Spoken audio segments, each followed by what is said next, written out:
Right, this is called, well, it's not called, but the title they've given it is Dream Journal Aldebaran. That night, I was going to college, but not for a class. I went for a show in an auditorium, but the sheer darkness of the place got me sleepy, leaning to the left of my seat, and there she was, very close to me, looking at me.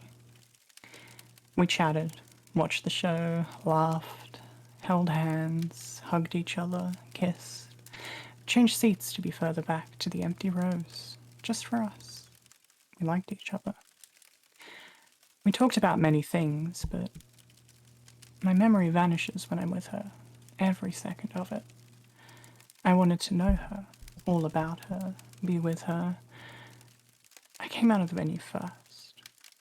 Was it to take a call? I don't remember. Since it was near the end of it, I decided to wait for her to come out of the line of people leaving. But I never saw her coming out. She was already outside. She whispered, "I have to go back." But only with her gaze. Her lips never moved.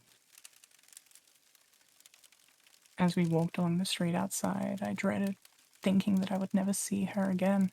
I followed, muttering, yelling, "Don't go, don't go, give me your phone number, I want to see you again."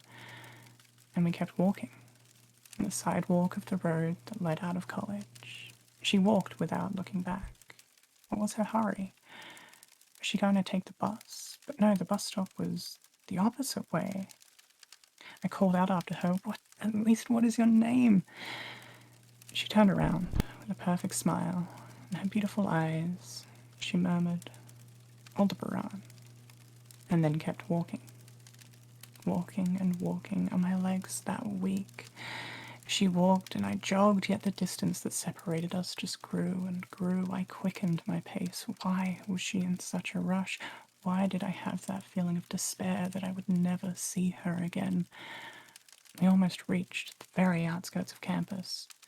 Then she turned right, this time in the middle of the road, up the hill. I quickened my pace again. A heavy mist covered all around us. Even on a usual night, it was very rare to see this much fog. I finally caught her up in my arms, but she was cold, pale, and lighter, way too light. She looked at me with endearment in her eyes as she put her gloved hand on my cheek, his glove soaked with my tears. "I want to see you again," I said. She only said, "I have to go. They're waiting for me." Again, no movement from her lips. I just felt those words. That moment in this dream, I saw the entrance to a graveyard at the side of the road, somewhere between the parted fog. My blood froze. Even in my dream, I knew there were no burial grounds on campus. She was fading, losing her existence. I embraced her. "Don't go," I implored. "Stay with me." I could feel her tears dripping on her face as she started to recover some color and warmth. "I love you," she told me with her hands. She was already going, the rhyme of her being floated inside the ajar doors of the cemetery. I kept holding her hand as she faded and we walked. It was the last part of her to disappear. Ever since then, I always go to that show. It's an annual event, after all.